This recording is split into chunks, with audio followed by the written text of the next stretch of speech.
بسم اللہ الرحمن الرحیم۔ السلام علیکم زینب ٹی وی کے ناظرین، آج کے درس حدیث میں خوش آمدید۔ ناظرین کرام، آج کے درس حدیث کا موضوع ہے سورہ اخلاص اور موضع 3 کا وظیفہ۔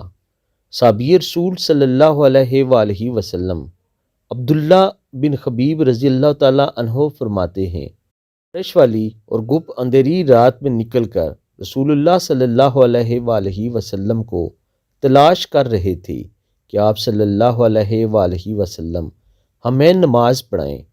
ہم آپ صلی اللہ علیہ وآلہ وسلم تک پہنچ گئے۔ آپ صلی اللہ علیہ وآلہ وسلم نے فرمایا، تم نماز پڑھ چکے ہو؟ میں نے کوئی جواب نہ دیا۔ آپ صلی اللہ علیہ وآلہ وسلم نے ارشاد فرمایا، بول۔ میں کچھ نہ بولا۔ پھر آپ صلی اللہ علیہ وآلہ وسلم نے ارشاد فرمایا، بول۔ میں چپ رہا۔ پھر آپ صلی اللہ علیہ وآلہ وسلم نے ارشاد فرمایا، بول۔ میں نے کہا، یا رسول اللہ صلی اللہ علیہ وآلہ وسلم، کیا کہوں؟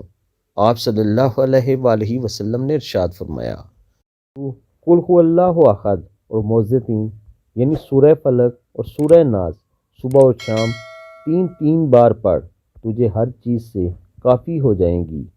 قل هو اللہ احد سورہ اخلاص آخر تک، قل اعوذ برب الفلق سورہ فلق آخر تک، قل اعوذ برب الناس سورہ ناس آخر تک، صبح و شام 3 دفعہ پڑھیں۔ انشاءاللہ بہت زیادہ فوائد حاصل ہوں گے۔